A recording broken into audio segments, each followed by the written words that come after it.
नमस्कार दोस्तों, अभिवादन स्वीकार करें लोकेश त्रिपाठी की तरफ से। और आइए अपनी 11वीं एनसीईआरटी के नेक्स्ट चैप्टर ग्रामीण विकास की ओर चलते हैं। भारत में जो गांव हैं वो इस देश की सभ्यता और संस्कृति की धुरी है। जनसंख्या का बड़ा वर्ग इन्हीं गांवों में रहता है और उस बड़े वर्ग में अधिकतर लोग गरीब हैं, वंचना से, यातना से पीड़ित हैं। इसलिए कभी भी इस देश के विकास के केंद्र बिंदुओं को समझना होगा तो हमें गांव को समझना होगा, गांव का विकास करना होगा। भारत के विकास का रास्ता गांव से ही होकर के जाता है। अगर हमने विकास के रास्ते को गांव की तरफ से थोड़ा दूर कर दिया, इधर उधर कर दिया, तो विकास कम विनाश अधिक हो जाएगा। इसलिए हमारे राष्ट्रपिता महात्मा गांधी कहते थे कि भारत की वास्तविक प्रगति का मतलब केवल औद्योगिक शहरी केंद्रों का विस्तार नहीं है। वे कहते थे कि अगर आप औद्योगिक केंद्रों का और शहरी केंद्रों का ही सिर्फ विस्तार करेंगे तो भारत की वास्तविक प्रगति नहीं होगी। उन्होंने कहा कि भारत की वास्तविक प्रगति मुख्य रूप से गांवों के विकास में निहित है, अर्थात गांव का विकास करना ही करना होगा, तभी भारत का विकास होगा।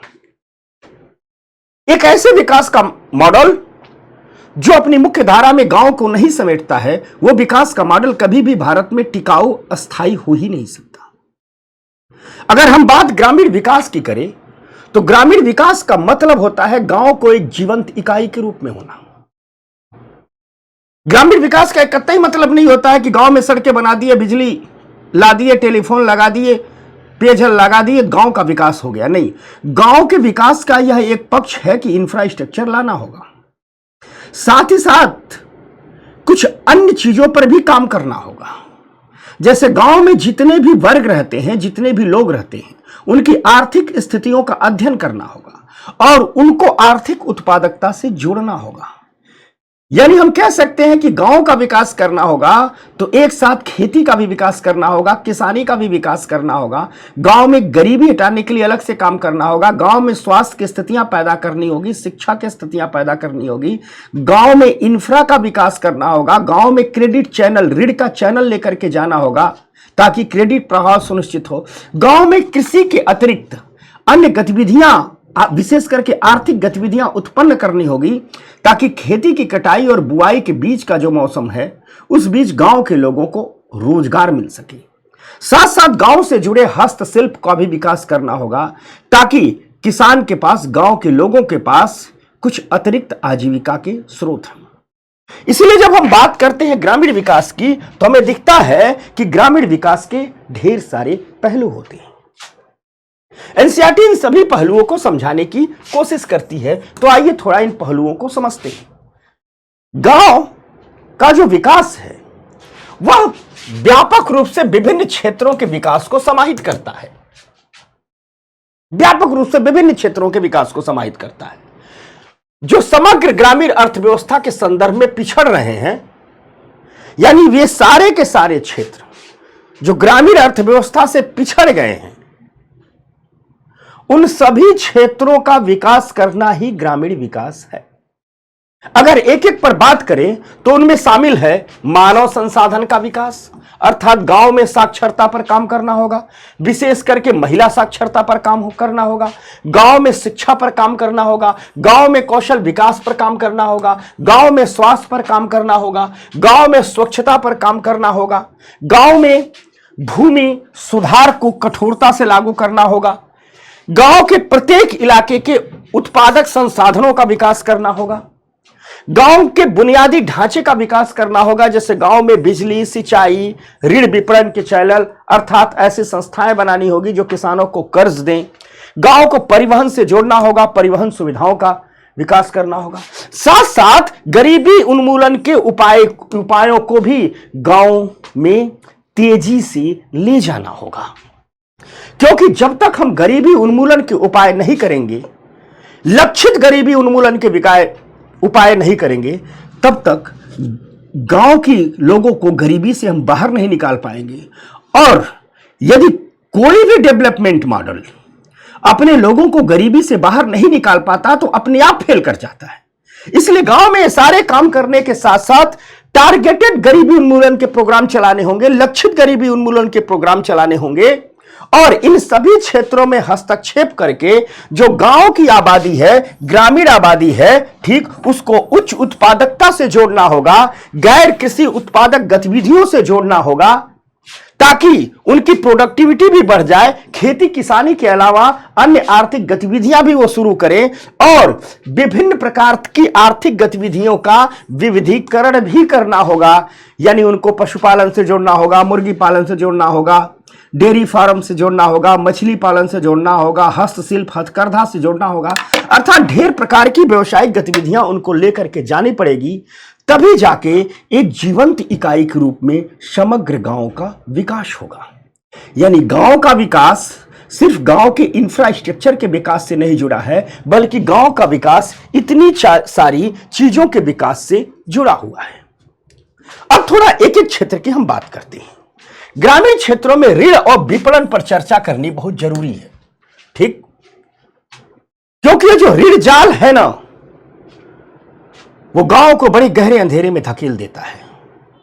पर्याप्त विपणन चैनल के न होने से गांव के लोगों को उनकी उपज का उचित मूल्य नहीं मिल पाता है। इसलिए गांव के विकास को करने के लिए हमें ऋण चैनल का विकास करना होगा, क्रेडिट चैनल का विकास करना होगा, हमें डिस्ट्रीब्यूशन चैनल अर्थात विपणन चैनल का विकास करना होगा। तो थोड़ा सा इस पर चर्चा करते हैं। तो देखो, होता क्या है कि बुआई और कटाई, फसल की बुआई और फसल की कटाई से आय प्राप्त करने के बीच की अवधि लंबी होती है। फसल बो दी गई, अब फसल की कटाई होगी, इसके बीच 2, 4, 6 महीने का लंबा मौसम होता है। इस लंबे मौसम के कारण, ठीक, अब फसल बो दिए हैं, फसल कटेगी तब किसान के पास पैसा आएगा, 5 महीने 6 महीने का टाइम लगेगा। लेकिन इसके बीच किसान के ढेर सारे खर्चे हैं, उसके आर्थिक खर्चे हैं, उसके सामाजिक खर्चे हैं, पढ़ाई लिखाई, दवाई, शादी विवाह, ढेर सारे खर्चे हैं। लेकिन किसान के पास तो फसल कटने के बाद पैसा आएगा। ऐसे में किसान क्या करता है कि जो फसल की बुआई और फसल की कटाई के बीच की अपने आर्थिक और विभिन्न सामाजिक खर्चों को पूरा करने के लिए ऋण लेता है, कर्ज लेता है, ठीक, ऋण लेता है। और यह इस आधार पर ऋण लेता है कि हमने फसल की बुआई किया है, हम ऋण लेकर के अपने काम चला रहे हैं, फसल की कटाई होगी, फसल बेचेंगे, जिससे ऋण लेंगे वो पैसा चुका देंगे। अगर हम इतिहास में झांक करके देखें तो गांव में जो ऋण के स्रोत रहे हैं, ठीक, बड़े पैमाने पर किसानों से जो ऋण लिया गया है वह साहूकारों से लिया गया है और व्यापारियों से लिया गया है, ठीक। ये साहूकारों और व्यापारियों के ऋण ने किसानों की बड़ी शोषण की। होता क्या था कि साहूकार और व्यापारी जब ऋण देते थे तो बहुत ज्यादा ब्याज लेते थे। बहुत ज्यादा क्या लिए? ब्याज ले लिए। अब मान लो एक तो इस ऋण का मूलधन हो गया प्लस ब्याज बहुत ले लिए, किसान ने अपने खर्चे को पूरा करने के लिए लिया है। अब जब उसकी फसल कटती थी, जो फसल की कीमत होती थी, वह इतनी नहीं हो पाती थी कि इस उच्च ब्याज को भी चुका दे और मूलधन को भी चुका दे। कभी कभी तो केवल ब्याज ही चुका पाते थे, मूलधन बचा रह जाता था या कुछ कर्ज बचा रह जाता था। जितनी फसल कटी उस कीमत से कर्ज चुका दिया। अब पुनः बुआई के लिए ऋण लेना है, पुनः जब फसल कटेगी उसके बाद के जो 4-6 महीने उसमें अपने सामाजिक आर्थिक खर्चों को पूरा करने के लिए ऋण लेना है। अगली साल पुनः जो नया ऋण लिया उसमें से कुछ हिस्सा चुकाया, यह भी पुराना बचा हुआ और बढ़ गया। ऐसे क्रम चलता रहा और एक ऋण जाल की स्थिति बन जाती है। एक ऋण जाल की स्थिति बन जाती थी भारत के गांव में। और भारत का किसान जो सबसे अधिक परेशान रहा वह इसी ऋण जाल की स्थिति से ही परेशान रहा। कभी ऋण पूरा ही नहीं हो पाया। सुरसा के मुंह की तरह साहूकारियों और व्यापारियों का मुंह बड़ा होता जाता था। किसान लाख जी तोड़ मेहनत करता था, परिश्रम करता था, लेकिन वो ब्याज ही चुका पाता था। कई बार तो एक व्यक्ति के लिए हुए ऋण को 3-3 पीढ़ियां चुकाती थी। जी हां, गौर से सुनिएगा, यह आपके ही देश की सच्चाई है। 3-3 पीढ़ियां चुकाती थी। इसी स्थितियों को कहा गया ऋण जाल। यह जो ऋण जाल की स्थितियां हैं, इसने किसान को पीढ़ी दर पीढ़ी गरीब बनाए रखने पर विवश किया और इसने पीढ़ी दर पीढ़ी गांव में गरीबी की स्थितियों को पैदा किया। जो भारत के गांव खुशहाली का पर्याय हुआ करते थे, जो भारत के गांव संतोष का पर्याय हुआ करते थे, जो भारत के गांव प्रकृति से तादात्म्य संबंध के पर्याय हुआ करते थे, ब्रिटिश शासन काल ने उस गांव को भूखमरी का पर्याय बना करके रख दिया, शोषण का पर्याय बना करके रख दिया, यातना के केंद्रों के रूप में विकसित कर दिया। और इस सारे शोषण, गरीबी, भूखमरी और यातना के पीछे जो सबसे बड़ी वजह थी वो थी ऋण जाल की स्थिति।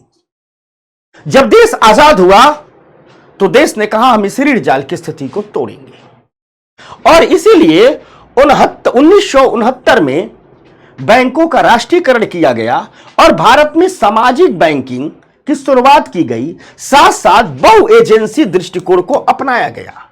अर्थात कहा गया कि हम सामाजिक बैंकिंग की शुरुआत कर रहे हैं, सोशल बैंकिंग की शुरुआत कर रहे हैं, एक ऐसे बैंकिंग की शुरुआत कर रहे हैं जिसकी सिर्फ आर्थिक जिम्मेदारियां नहीं है, सामाजिक जिम्मेदारियां भी है। सरकार अब बैंकों का संचालन करेगी और बैंक शाखाओं को लेकर के गांव, गरीब, किसान, मजदूर, भूमिहीनों तक जाएगी, उनको छोटे छोटे ऋण देगी।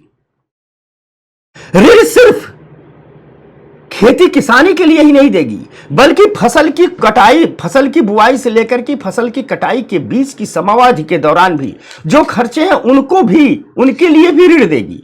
यानी फसली ऋण के साथ साथ गैर फसली भी ऋण दिए जाएंगे। इसी को कहा गया बहुपक्षीय दृष्टिकोण।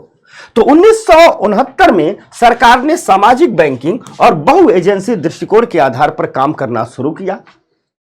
आगे चल करके ग्रामीण विकास, खेती किसानी के विकास के लिए एक नाबार्ड नाम का बैंक ही बनाया, जिसका पूरा नाम है राष्ट्रीय कृषि और ग्रामीण विकास बैंक। यह नाबार्ड ही आज ग्रामीण विकास के लिए, कृषि ऋण के लिए सर्वोच्च वित्त की एजेंसी है। सरकार पैसा नाबार्ड को देती है, नाबार्ड विभिन्न वाणिज्यिक बैंकों के माध्यम से उस पैसों को गांवों तक, किसानों को, मजदूरों तक पहुंचा देता है। इस नाबार्ड की स्थापना 1982 में किया गया था। एक शिवरामन सिंह समिति बनी थी, उसने अनुशंसा किया था और उन्हीं की अनुशंसा के आधार पर नाबार्ड एक्ट पारित किया गया और 1982 में नाबार्ड की स्थापना की गई और कहा गया कि किसानों तक, ठीक, नाबार्ड के माध्यम से ऋण को लेकर के जाएंगे, साहूकारियों और व्यापारियों के वर्चस्व को तोड़ेंगे, किसान के ऋण जाल को तोड़ेंगे, उन्हें उनकी गरीबी से बाहर निकाल देंगे। नाबार्ड बना, काफी काम किया। इसी दौर में हरित क्रांति भी आई इस देश में। आपको पता होगा 1966, 67, 68, 69 ये दौर है जब हरित क्रांति आई। हरित क्रांति के दौरान उत्पादन उन्मुख ऋण किसानों को दिए गए। ठीक, हरित क्रांति के दौरान कहा गया कि अब हम किसानों को ऐसे भी ऋण दिए जाते हैं, देंगे जो तेजी से उनका प्रोडक्शन बढ़ाएं। अर्थात हरित क्रांति के दौरान यह तय किया गया कि किसान को खेती में बहुत निवेश करना पड़ेगा, क्योंकि हरित क्रांति खड़ी थी मशीनीकरण पर, आधुनिक बीजों के इस्तेमाल पर, कीटनाशकों के इस्तेमाल पर, रासायनिक खादों के इस्तेमाल पर, जिसे हम केमिकल फर्टिलाइजर कहते हैं, इन सब के इस्तेमाल पर हरित क्रांति खड़ी थी। अतः स्वाभाविक है कि किसान हरित क्रांति का लाभ तभी उठा पाता जब किसान इन क्षेत्रों में निवेश करता। किसान इन क्षेत्रों में तभी निवेश कर पाता जब कुछ पैसा उसके पास रहे और कुछ पैसा सस्ते ऋण के रूप में सरकार दे। सरकार ने हरित क्रांति के दौरान किसानों को भर भर करके ऋण दिए ताकि किसान खेती का मशीनीकरण कर सके, किसान उच्च उत्पादकता के बीजों का इस्तेमाल कर सके, किसान अपने खेत में नलकूप इत्यादि लगा सके, किसान रासायनिक खादें खरीद सके, किसान कीटनाशक खरीद सके। इन सबको उत्पादन उन्मुख ऋण कहा गया और भर भर करके ये ऋण दिए गए और हरित क्रांति को सफल बनाने में इन ऋणों का, इन कर्जों का जो बैंकों द्वारा दिए गए, सरकार द्वारा दिए गए, बहुत बड़ा योगदान रहा। अगर हम आज कहें तो आज पर्याप्त और सस्ता ऋण प्रदान करने के उद्देश्य से भारत की तमाम संस्थाएं काम करती हैं। वाणिज्यिक बैंकों द्वारा ऋण दिया जाता है, क्षेत्रीय ग्रामीण बैंकों द्वारा ऋण दिया जाता है, सहकारी समितियों द्वारा ऋण दिया जाता है, विकास बैंकों द्वारा ऋण दिया जाता है। आपको एक योजना पता होगा, केसीसी, किसान क्रेडिट कार्ड। यह इसीलिए दिया जाता है, किसान को कार्ड दे दिए जाते हैं केसीसी के रूप में। कहा जाता है फसल की बुआई के समय इस कार्ड से पैसे निकाल करके खेती में निवेश कर लेगा। साथ ही साथ फसल की कटाई के पूर्व उसकी जितनी जरूरत है, बच्चों की पढ़ाई की जरूरत है, बूढ़ों की दवाई की जरूरत है, अपने घर खर्चे की जरूरत है, इस किसान क्रेडिट कार्ड से ही पैसे निकाल लेगा। ब्याज बहुत कम लिए जाते हैं। जब खेती हो जाएगी, फसल कट जाएगी, तो सरकार कहती है अपनी फसल बेचिए और हमारे बैंक में पैसा डाल दीजिए, हम बहुत थोड़ा सा ब्याज ले रहे हैं, आपको बहुत नॉमिनल ब्याज लिया जाता है। यानी कुल मिलाजुला करके आज भारत में ग्रामीण विकास तक ऋण पहुंचाने के लिए बहुत बड़ा एक संस्थागत चैनल ही मौजूद है, जिसमें वाणिज्यिक बैंक, क्षेत्रीय ग्रामीण बैंक, सहकारी समितियां, भूमि विकास बैंक, ठीक, इत्यादि आते हैं। इसके साथ साथ कुछ प्रयोग सरकारों ने और भी किए हैं। जैसे सरकारों ने स्वयं सहायता समूह का प्रयोग किया है, ठीक, सरकारों ने सेल्फ हेल्प ग्रुप का प्रयोग किया है और सेल्फ हेल्प ग्रुप के माध्यम से छोटा छोटा माइक्रो फाइनेंस, छोटा छोटा वित्त गांव तक ले गए हैं और ग्रामीण ऋण घाटे में आज ये सेल्फ हेल्प ग्रुप एक बड़ी भूमिका निभा रहे हैं। यानी इन बैंकों के अलावा, इन संस्थानों के अलावा सरकार गांव तक ऋण पहुंचाने के लिए, गांव में उत्पादक गतिविधियों को शुरू करने के लिए विभिन्न प्रकार के सेल्फ हेल्प ग्रुप का सहारा ले रही है और ग्रामीण ऋण ढांचे में एक प्रभावी हस्तक्षेप कर रही है। सरकार ने दो कॉन्सेप्ट लाया है, यहां मैं थोड़ा एनसीईआरटी से बाहर निकल करके समझाता हूं। सरकार ने दो कॉन्सेप्ट लाया है। सरकार ने कहा है कि एक तरफ हमारे संस्थान है जो फसली ऋण देंगे, किसान क्रेडिट कार्ड के माध्यम से ऋण मिलेगा। किसान किसी व्यवसाय को शुरू करना चाहता है तो उसके लिए ऋण मिलेगा। साथ साथ किसान के ही परिवार के लोग, विशेष करके महिलाएं या अन्य लोग, अगर गांव में ही कोई गैर कृषक गतिविधियां करना चाहते हैं, जैसे मान लीजिए कताई बुनाई करना चाहते हैं, हस्तशिल्प करना चाहते हैं, कोई भी आर्थिक गतिविधियां करना चाहते हैं, तो गांव के किसानों को मिलाकर के स्वयं सहायता समूह बना दिए जा रहे हैं। किसानों की महिलाओं को मिलाकर के सेल्फ हेल्प ग्रुप बना दिए जा रहे हैं। इन स्वयं सहायता समूहों को ऋण दे दिया जा रहा है और ये स्वयं सहायता समूह आर्थिक गतिविधियां उत्पन्न बना कर रहे हैं। कई जगह अचार बन रहे हैं, पापड़ बन रहे हैं, मुरग्गे बन रहे हैं, मसाले बना रहे हैं, तमाम प्रकार की। कई जगह बांस की टोकरियां बना रहे हैं। ये कौन लोग हैं? ये गांव के ही लोग हैं, ये खेती किसानी करने वाले ही लोग हैं। ये अलग थलग लोग नहीं है। दिन में धान की रुपाई करते हैं, शाम को बांस की टोकरियां बनाते हैं। इससे हो क्या गया है कि मान लीजिए एक तरफ हम ऋण लेकर के पहुंच रहे हैं खेती किसानी के लिए, एक तरफ किसान क्रेडिट कार्ड लेकर के पहुंच रहे हैं कि खेती किसानी के बीच का जो अंतराल है उसकी जरूरतों को यहां से पूरा कर दिए। साथ साथ उसी खेती किसानी से जुड़े लोगों को कुछ अन्य आर्थिक गतिविधियों के लिए सेल्फ हेल्प ग्रुप के माध्यम से ऋण उपलब्ध करा दे रहे हैं। जिससे उनकी समग्र आर्थिक स्थिति में ही सुधार हो रहा है। वे गरीबी के बाहर निकल रहे हैं, उनके पास एक पूंजी का संचय हो रहा है, वो अपनी खेती में बेहतर निवेश कर पा रहे हैं, अपने जीवन में बेहतर निवेश कर पा रहे हैं। आंकड़े बताते हैं, कई अध्ययन बताते हैं। अभी हाल में कुछ संस्थाओं ने अध्ययन किया है और उन्होंने देखा है कि जहां जहां सेल्फ हेल्प ग्रुप ने बेहतर काम किया है गांव में, वहां गांव के किसानों, गरीबों के जीवन स्तर में तो सुधार ही आया है, साथ साथ भविष्य की पीढ़ियों में भी सुधार की संभावनाएं जगी हैं। क्योंकि देखा गया है इन्हीं गांव के खेतीहर किसानों, मजदूरों के पास जब अन्य आर्थिक गतिविधियां हुई है, पैसा आया है, तो ये लोग अपने बच्चों की पढ़ाई पर बेहतर निवेश कर रहे हैं। ये लोग बच्चों के पोषण पर बेहतर निवेश कर रहे हैं। बचपन की शिक्षा तेजी से आगे बढ़ रही है। छोटे छोटे बच्चों के पोषण का स्तर आगे बढ़ रहा है। अब छोटे मोटे किसानों का बच्चा बाल श्रमिक नहीं बन रहा है, किसी चाय की दुकान पर वो छोटू नहीं बन जा रहा है, बल्कि वह उमंग भरते हुए, कुलाचे भरते हुए, स्कूल चले हम का गाना गाते हुए स्कूल जा रहा है। उसकी आंख में भी सपने पल रहे हैं कि हम भी इस देश के कर्णधारों में शामिल हो रहे हैं। यानी कुल मिलाजुला करके एक तरफ बैंकिंग प्रणाली है तो दूसरी तरफ सेल्फ हेल्प ग्रुप का सिस्टम है और दोनों मिलकर के ग्रामीण ऋण ढांचे में एक बड़ा ही सकारात्मक परिवर्तन ला रहे हैं। अगर हम देखा जाए, इस सेल्फ हेल्प ग्रुप की बात की जाए तो एनसीईआरटी मई 2019 तक का आंकड़ा देती है और कहती है कि भारत में 54 लाख महिला सेल्फ हेल्प ग्रुप बन चुके हैं। अगर इस आंकड़े को हम आज के बजट से जोड़ दें तो बजट 2023 में वित्त मंत्री ने, ठीक, संसद में कहा इस साल कि भारत में 83 लाख महिला सेल्फ हेल्प ग्रुप बन चुके हैं। कितने बन चुके हैं? 83 लाख महिला सेल्फ हेल्प ग्रुप बन चुके हैं और इसमें तकरीबन 10 करोड़ के आसपास महिलाएं शामिल हो चुकी हैं।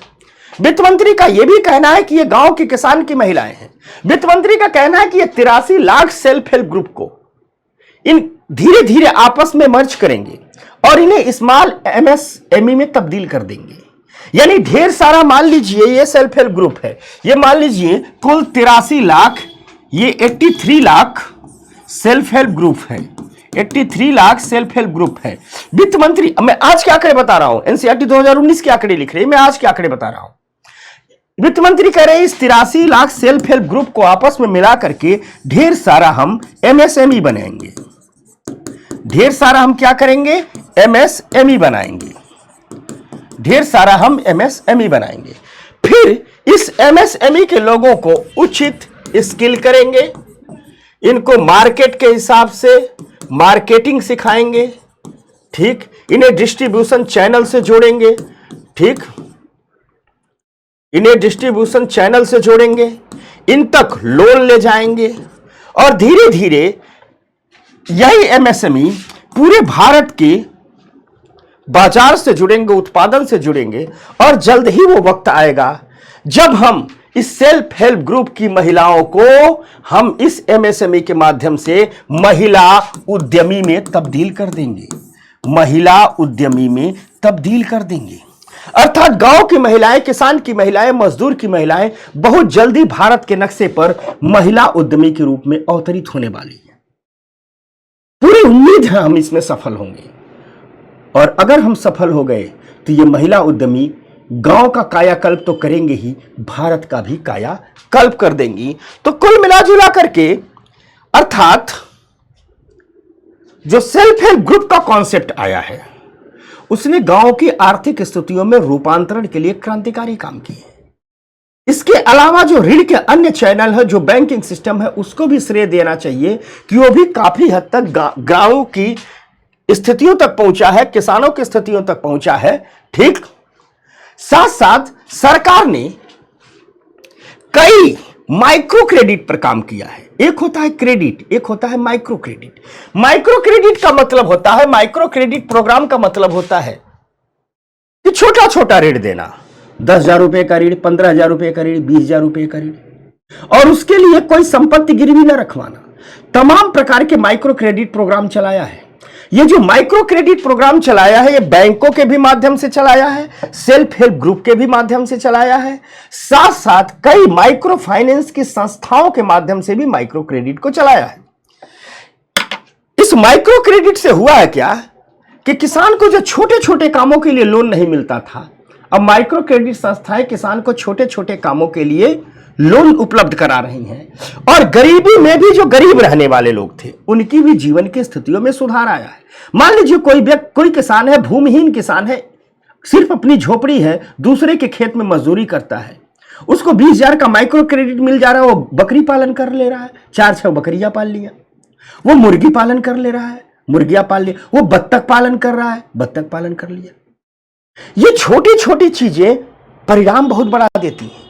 यानी जब से हमने माइक्रो क्रेडिट की अवधारणा को शुरू किया है, गांव तक सूक्ष्म ऋण मतलब 10,000, 20,000, बहुत पेपर पर तो कहा जाता है माइक्रो क्रेडिट का मतलब 1 लाख तक के नीचे के सभी ऋण माइक्रो क्रेडिट कहलाते हैं, लेकिन व्यवहार में देखा जाए तो 10,000, 15,000, 20,000, 25,000 के जो ऋण जाते हैं सब माइक्रो क्रेडिट में ही होते हैं।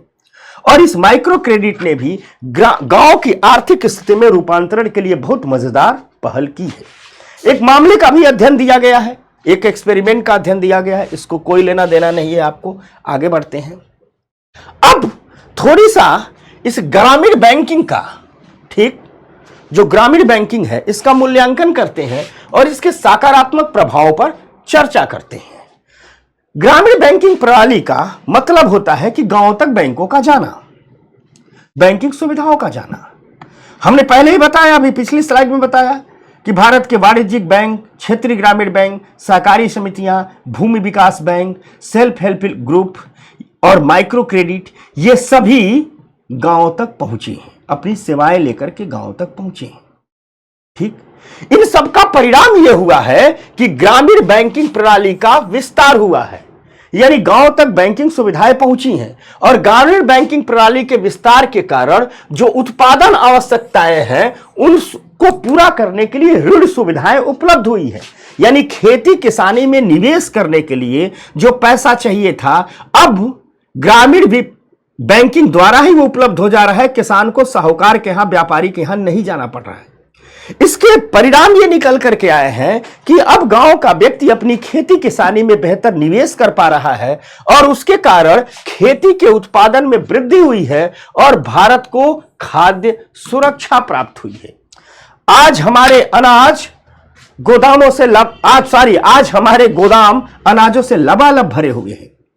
वह भारत जो अपने आजादी के समय अमेरिका से दान पर आए हुए, खैरात पर आए हुए अनाजों पर जिंदा था, आज वो ताल ठोक के कहता है कि हमारे गोदामों में इतने अनाज पड़े हुए हैं, पूरी दुनिया को 6 महीने खिला देंगे। और ये सच है, जितना अनाज सड़ जा रहे हैं उतने पूरी दुनिया को 6 महीना खिला देंगे। इसके पीछे एक बड़ा कारण, इसके पीछे एक बड़ी वजह ग्रामीण बैंकिंग प्रणाली भी है।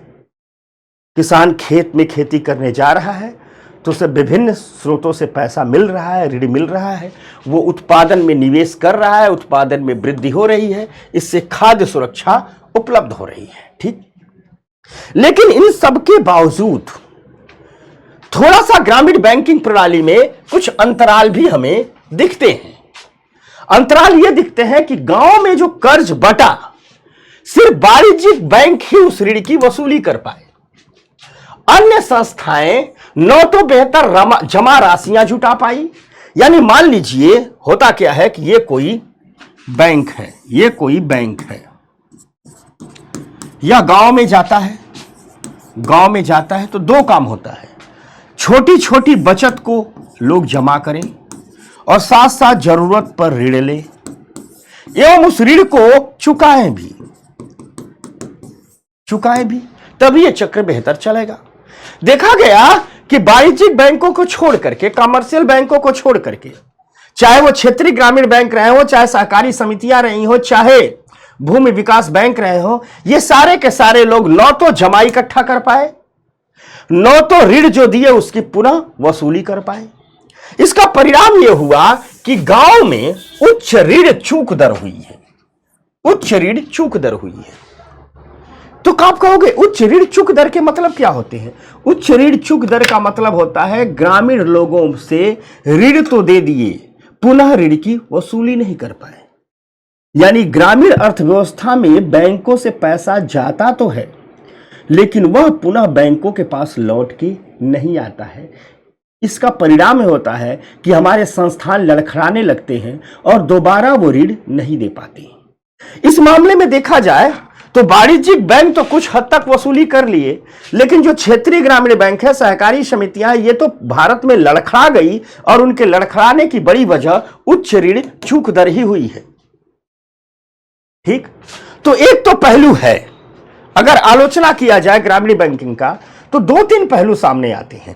पहला पहलू यह सामने आता है कि वाणिज्यिक बैंकों को छोड़ करके अन्य बैंकिंग संस्थान ग्रामीण अर्थव्यवस्था में बेहतर काम नहीं कर पाए, न तो जमा राशि इकट्ठा कर पाए और न तो ऋण की पुनः वसूली कर पाए। साथ साथ ग्रामीण अर्थव्यवस्था उच्च ऋण चूक दर का शिकार हो गई। संस्थान जो ऋण दिए थे वापस नहीं आए, संस्थान आर्थिक रूप से खोखले हो गए, भरभरा के गिर गए। आज वो संस्थान, मैक्सिमम संस्थान घाटे में चल रहे हैं।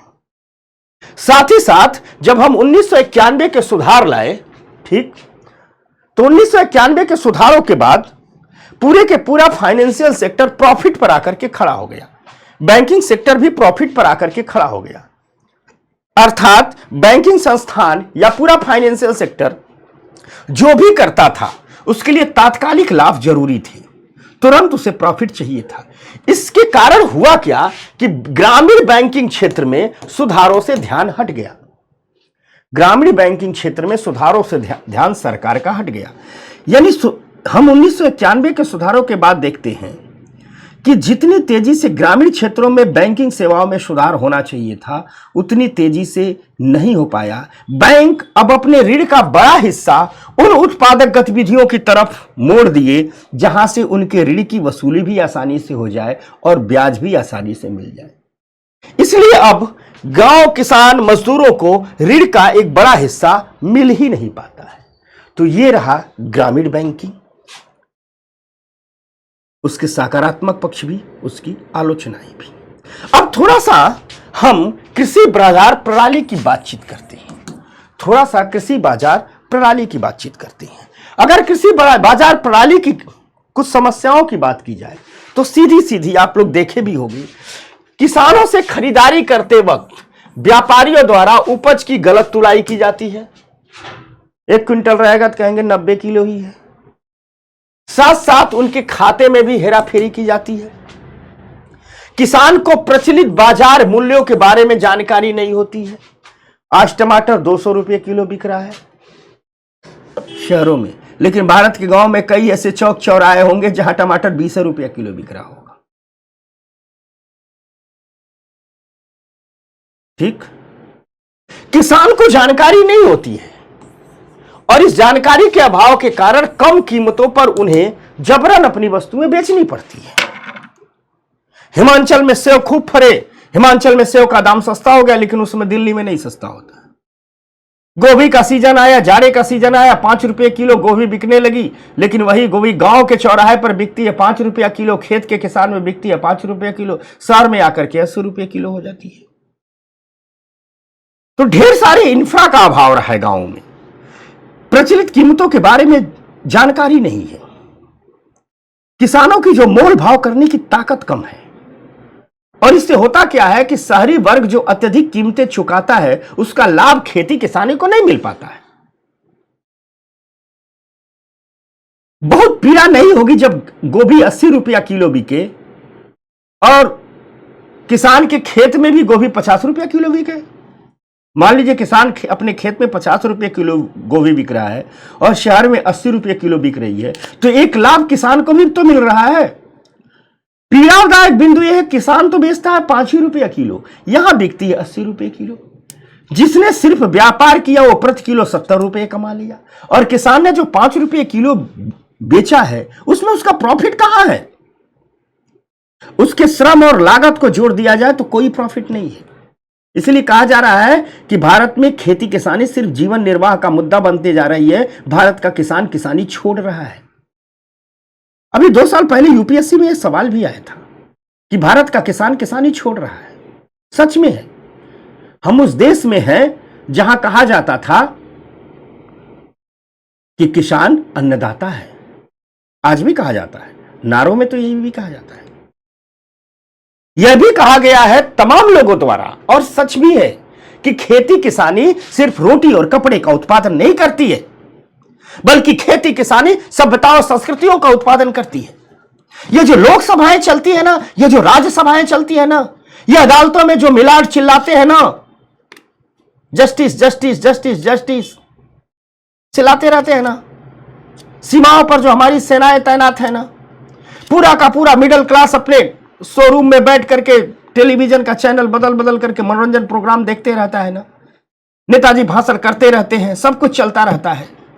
ये तभी तक चलेगा जब तक खेत में किसान के हल चलेंगे, जब तक हल की मूठ पर किसान के हाथ मजबूती से होंगे।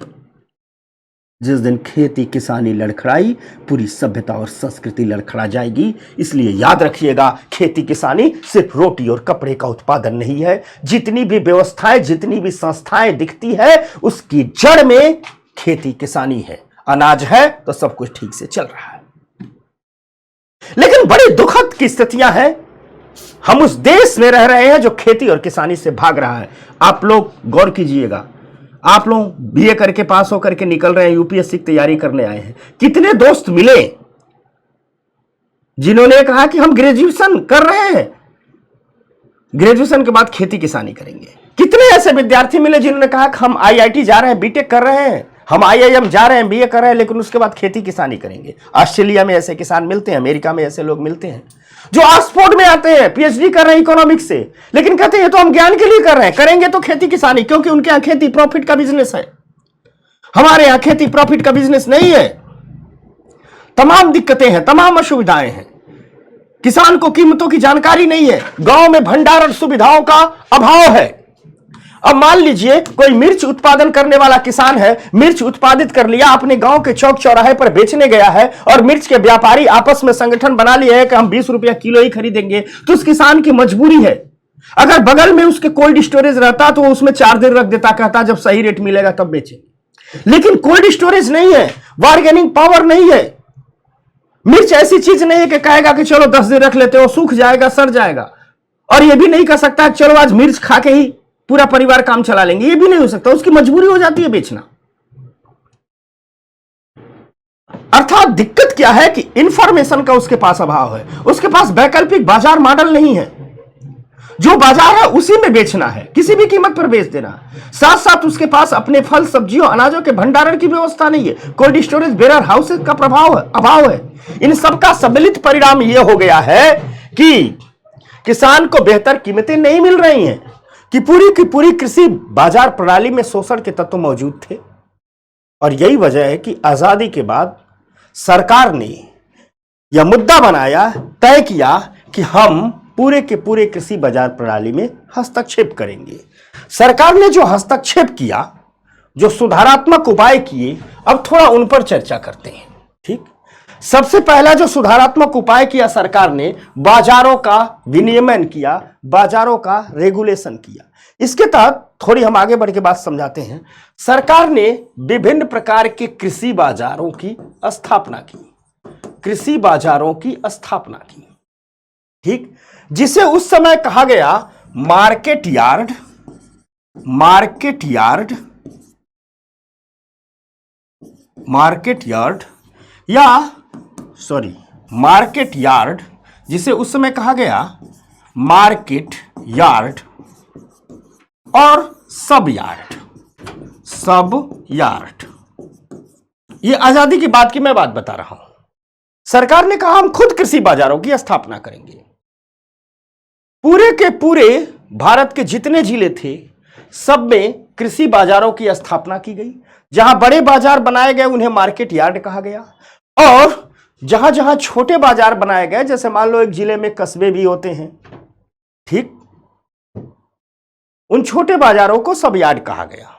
ये सरकार के बाजार थे। ये किसके बाजार थे? सरकार के बाजार थे, जो कृषि बाजार के रूप में थे। इन बाजारों का संचालन सरकार ने खुद किसानों को दिया। सरकार चाहती थी कि इन बाजारों में व्यापारियों के शोषण से किसानों की रक्षा की जाए। तो सरकार ने कहा कि इन बाजारों का जो संचालन करेंगे वो स्वयं किसान करेंगे। तो भाई किसानों को बाजार की बहुत जानकारी तो थी नहीं, तो सरकार ने कहा कि किसानों की तरफ से, ठीक, कुछ लोगों की कमेटी बनाई जाएगी, 4-5 लोगों की कमेटी बनाई जाएगी। और उस कमेटी को कहा गया एग्रीकल्चर मार्केटिंग प्रोड्यूस कमेटी। यह कमेटी किससे मिलकर के बनी थी? तो यह किसानों द्वारा ही बनाई गई थी। कहा गया कि यह जो कमेटी होगी वही कमेटी इन कृषि बाजारों का, जिसे हम मार्केट यार्ड या सब यार्ड कहे हैं, इसका संचालन करेगी। क्या करेगी? संचालन करेगी। समझना बात को, संचालन करेगी। चूंकि यह जो एपीएमसी थी, ठीक, एएमपीसी नहीं है, एपीएमसी है। एपीएमसी जो थी, एपीएमसी जो थी, एग्रीकल्चर प्रोड्यूस मार्केटिंग कमेटी, इसे कृषक उत्पाद बाजार समितियां कहा गया। इस एपीएमसी को कहा गया कि यह किसानों से ही मिलकर बनेगी। किसान अपने बीच से 4-5 लोगों का चुनाव करेंगे जो एपीएमसी में रहेंगे। और एपीएमसी को कहा गया कि अब इन मार्केट यार्ड और सब यार्ड का संचालन आप ही करेंगे। यानी एपीएमसी ही इन बाजारों का रखरखाव करेगी, यही कमेटी।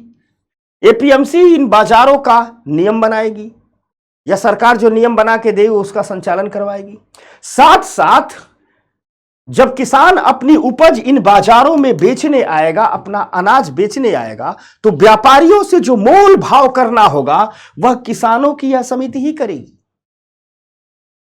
एवं जो तौल होगी वह तौल भी किसानों की समिति ही करवाएगी। यानी पूरी की पूरी तरह से इन मार्केट यार्ड और सब यार्ड का संचालन एपीएमसी के हाथ में सौंप दिया गया।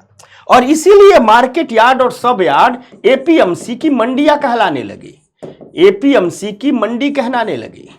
तो आप लोग सुनते होंगे एपीएमसी मंडी, एपीएमसी मंडी का मतलब यही होता है।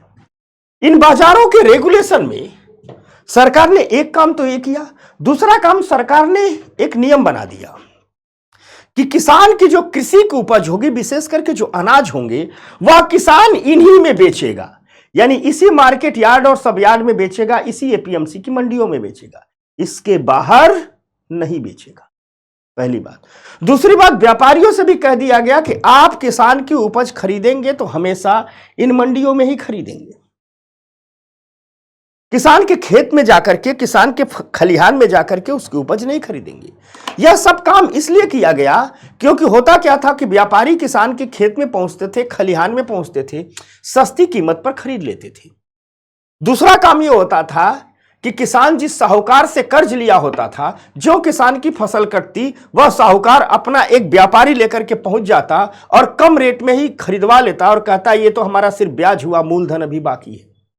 तो सरकार ने व्यापारी और साहूकारियों के शोषण से मुक्ति के लिए बाजारों का विनियमन कर दिया, बाजारों का रेगुलेशन कर दिया और कहा कि हम विभिन्न प्रकार के कृषि बाजारों की स्थापना करेंगे। मार्केट सब यार्ड और मार्केट यार्ड बनाया, एपीएमसी बनाया, यही एपीएमसी की मंडियां कहलाने लगी। और साथ साथ नियम बना दिया गया, किसान बेचेगा भी इसी मंडी में और व्यापारी खरीदेगा भी इसी मंडी में। इस मंडी के बाहर अनाजों की खरीद बिक्री नहीं होगी। इसे कहा जाता है बाजारों का विनियमन, मार्केट रेगुलेशन इसी को कहा जाता है। साथ साथ स्वतंत्रता के बाद इस सरकार ने ग्रामीण सड़कों, गोदामों, रेलवे, कोल्ड स्टोरेज आदि जैसे सक्षम बुनियादी ढांचे का विकास करना शुरू किया। अगर आज के दौर में हम बात करें तो अभी सरकार काम कर रही है एग्री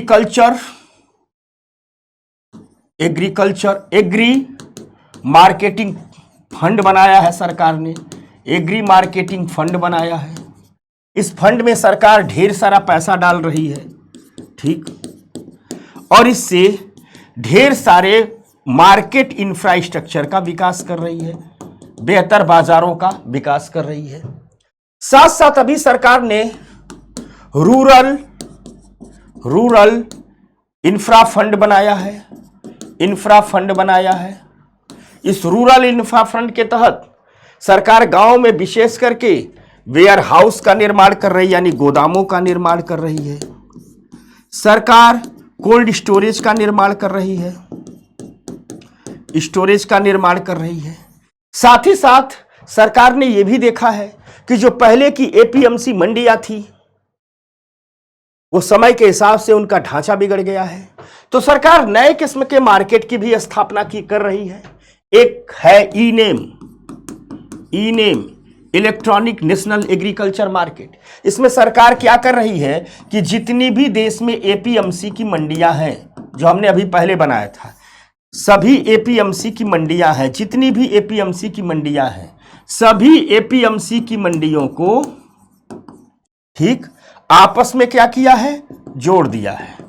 सभी एपीएमसी की मंडियों को आपस में क्या कर रही है, जोड़ दे रही है। कैसे जोड़ दे रही है, तो इलेक्ट्रॉनिक रूप से जोड़ दे रही है। इसीलिए इसे कहा गया है इलेक्ट्रॉनिक नेशनल एग्रीकल्चर मार्केट।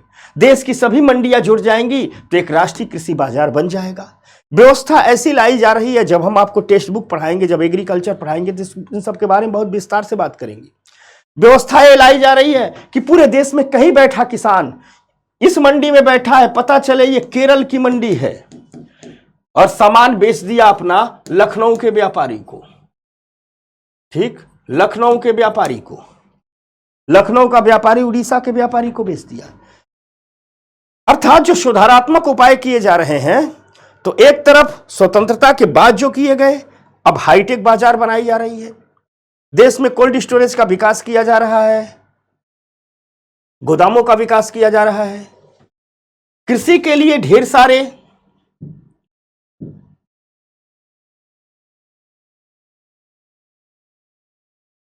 तमाम प्रकार के प्रयास किए जा रहे हैं। जैसे प्रधानमंत्री ग्राम सड़क योजना से पक्की सड़कें से गांव को जोड़ा जा रहा है, ताकि गांव में किसानों को जो फल है, सब्जी है, दूध है, इनके उत्पाद को शहरों में किसान ले जाकर के बेच दे, उसकी आय बढ़ेगी।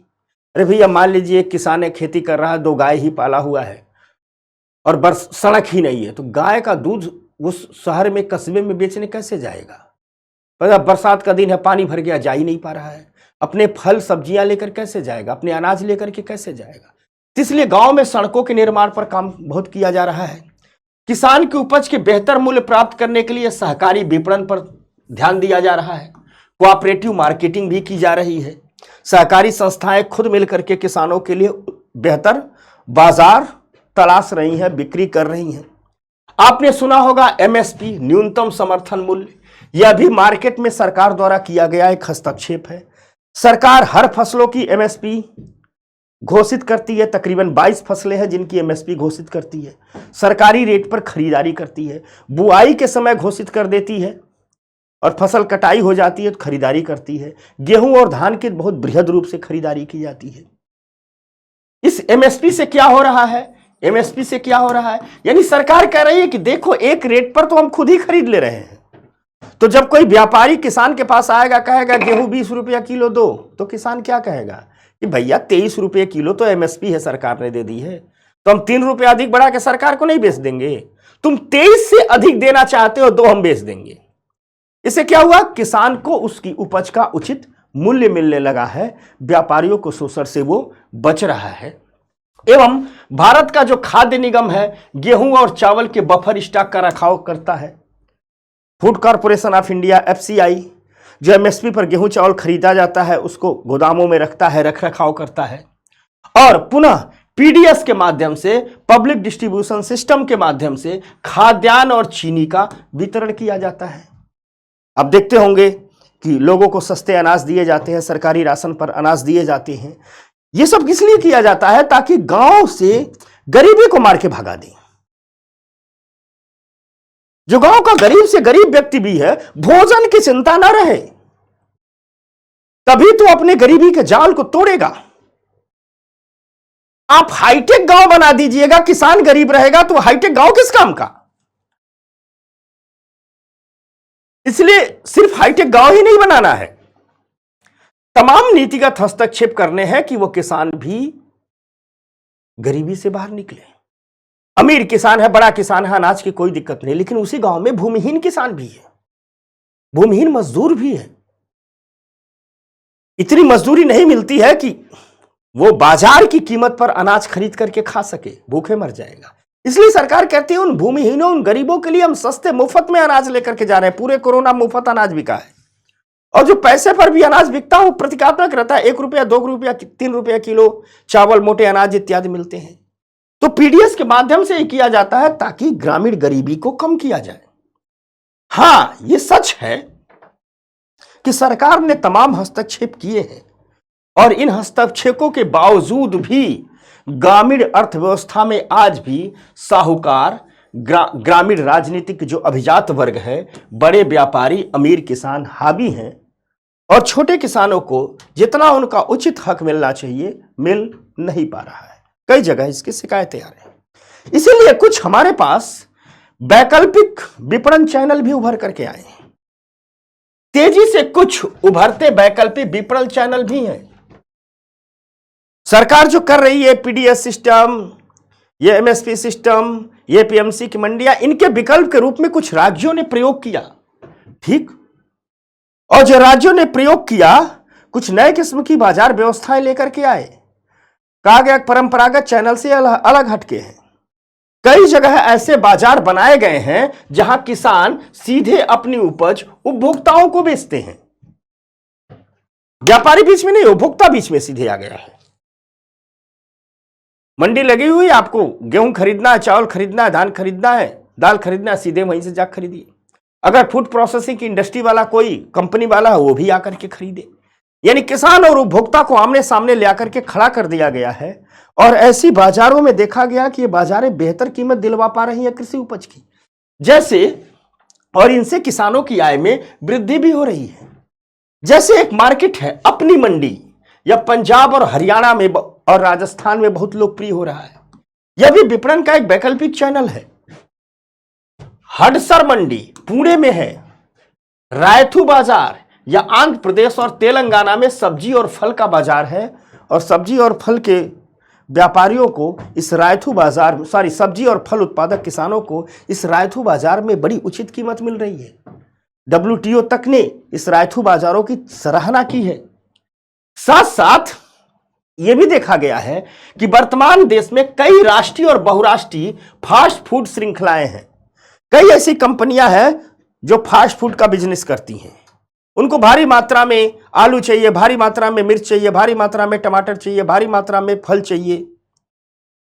ठीक, वो केले किसानों से केला खरीद ले रही हैं, केला बेच रही हैं, केले को चिप्स बना के बेच रही हैं, एप्पल किसानों से एप्पल खरीद रही हैं, एप्पल जूस बना के बेच रही हैं। देखा गया है कि जो राष्ट्रीय स्तर की और कई बहुराष्ट्रीय फास्ट फूड श्रृंखला है, जो मल्टीनेशनल कंपनियां हैं, ये भी किसानों के साथ कॉन्ट्रैक्ट कर रही हैं और भारत में एक प्रकार की कॉन्ट्रैक्ट फार्मिंग और अनुबंध कृषि को बढ़ावा दे रही हैं। साथ ही साथ सरकार भी अनुबंध कृषि पर काफी काम कर रही है, क्योंकि यह कॉन्ट्रैक्ट फार्मिंग किसानों तक सुनिश्चित और बेहतर आय ले जाने का एक बहुत बड़ा माध्यम है।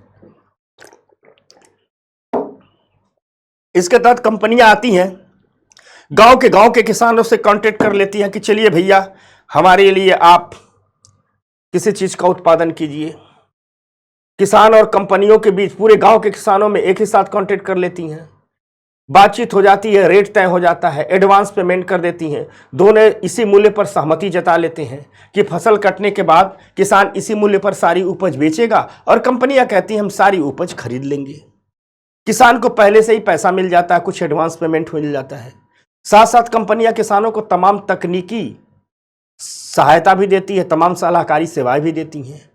तो हो क्या रहा है कि किसान का छोटा छोटा जोत है, जब इकट्ठा खेती कर रहे हैं, बड़ा जोत बन जा रहा है, उत्पादन भी बढ़ रहा है, उन तक आय भी बढ़ रही है।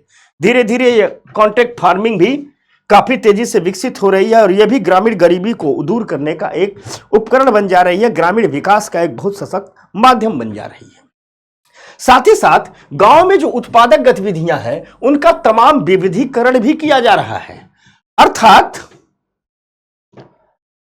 सिर्फ एक चीज के उत्पादन पर न टिका जाए, इसे ही कहते हैं गतिविधियों, आर्थिक गतिविधियों का विविधीकरण। यहां जब हम विविधीकरण की बात करते हैं, ग्रामीण आर्थिक गतिविधियों के विविधीकरण की, तो इसके दो पहलू होते हैं। ठीक, एक पहलू तो यह होता है कि एक फसल पद्धति में परिवर्तन कर दिया जाए। इसके दो पहलू होते हैं। ठीक, कि पहला तो फसल पद्धति में ही परिवर्तन कर दिया जाए। आप सिर्फ गेहूं उगा रहे हैं और सिर्फ चावल उगा रहे हैं, मोटे अनाज भी उगाने लगी, फल भी उगाने लगी, सब्जियां भी उगाने लगी, एक साथ मिश्रित खेती भी करने लगी। इसके अलावा विविधीकरण का जो दूसरा पहलू है वो है कि जो कृषि से संबंध गतिविधियों में कार्यबल लगा हुआ है, उसको गैर कृषि क्षेत्रों में स्थानांतरण करवा दिया जाए। यानी कुछ किसानों को पशुधन, पशुपालन से जोड़ दिया जाए, मुर्गी पालन से जोड़ दिया जाए, मछली पालन से जोड़ दिया जाए। इसे ही कहते हैं कि ग्रामीण या कृषि अर्थव्यवस्था का विविधीकरण। यानी खेती भी कई प्रकार की होनी चाहिए। सिर्फ गेहूं चावल मत उगाइए, थोड़ा फूल भी उगा लीजिए, गुलाब का फूल उगा लीजिए, वैलेंटाइन डे पर खूब महंगा बेचिए। आखिर चीन वैलेंटाइन डे पर चीन से खूब गुलाब बेच देता है, भारत में लोग खरीद करके घूमते रहते हैं। तो भारत का किसान क्यों न बेचे? भारत का किसान उन फूलों की क्यों न खेती करे जिससे अगरबत्तियां बचती हैं, इत्र बनते हैं, सुगंधित चीजें बनती हैं। भारत भी किसान डिफरेंट प्रकार के मसालों की खेती क्यों न करे? भारत का भी किसान डिफरेंट प्रकार के फलों की खेती क्यों न करे? इसे फसल पद्धति का विविधीकरण कहा जाता है। और साथ साथ कहा जा रहा है कि किसान सिर्फ खेती ही न करे, इसके साथ कुछ थोड़ी जमीन में पशुपालन भी कर ले, मछली पालन भी कर ले, मुर्गी पालन भी कर ले। इसे ही कहते हैं विविधीकरण। इस पर किया जा रहा है और बड़ा जोर दिया जा रहा है। चूंकि जब जोर इतना दिया जा रहा है तो एक सवाल तो उठता है कि आखिर हमें विविधीकरण की आवश्यकता क्यों है? तो याद रखना, विविधीकरण की आवश्यकता कई वजहों से है, जिसमें पहला वजह यह है कि आजीविका के लिए विशेष रूप से जो खेती पर निर्भर रहते हैं वो बड़े जोखिम में रहते हैं। मान लीजिए कोई व्यक्ति अपना जीवन चलाने के लिए, छोटा किसान है, सिर्फ खेती पर निर्भर है, तो हमेशा जोखिम है, क्योंकि खेती खुद एक जोखिम भरा व्यवसाय है और भारत में तो कुछ अधिक ही जोखिम भरा व्यवसाय है। तो बेमौसम बारिश हो गई, फसल खराब, अब उसकी आजीविका पर संकट आ जाएगा। लेकिन जब हम खेती का विविधीकरण कर देंगे, खेती के अलावा अन्य भी आय को उपाय कर देंगे, तो अगर किसी साल मौसम के कारण, बाजार के कारण या टिड्डियों के हमले के कारण, किसी भी कारण जब खेती पर संकट आएगा तो किसान की आजीविका सुरक्षित रहेगी, आजीविका पर संकट नहीं आएगा। यानी जो गांव के लोग, खेती किसानी से जुड़े लोग आजीविका के जोखिम से घिरे रहते हैं, विविधीकरण उनको आजीविका के जोखिम से मुक्त कर देता है। साथ ही साथ ग्रामीण लोगों को उत्पादक अस्थायी आजीविका का विकल्प भी दे देता है। एक तरफ से चल रहा है, एक और अस्थायी विकल्प दे दे जो रोज कुछ न कुछ पैसे कमा करके दे रहा है, ताकि उनकी आर्थिक स्थिति में सुधार आ जाए।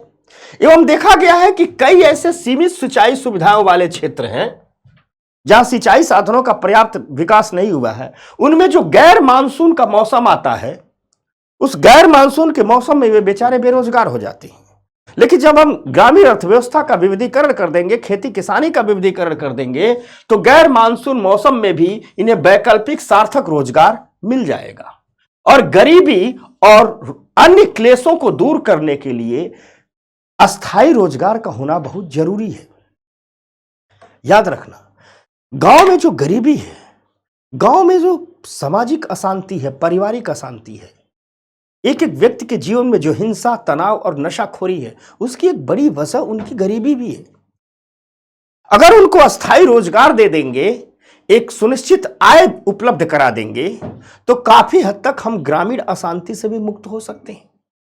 इसलिए विविधीकरण की आवश्यकता यहां और भी जरूरी हो जाती है जब हम बात करते हैं ग्रामीण शांति की, जब बात करते हैं ग्रामीण क्लेशों से मुक्ति की, जब बात करते हैं ग्रामीण तनाव की। तो अगर हम आर्थिक विकल्प बेहतर दे रहे हैं तो कई और समस्याओं का समाधान हम कर दे रहे हैं। साथ साथ कुछ अन्य क्षेत्र भी हैं, उप क्षेत्र भी हैं, जो ग्रामीण अर्थव्यवस्था का विविधीकरण करते हैं, जैसे कृषि प्रसंस्करण उद्योग, फूड प्रोसेसिंग इंडस्ट्री, चमड़ा उद्योग। ग्रामीण अर्थव्यवस्था को फूड प्रोसेसिंग से जोड़ दीजिए।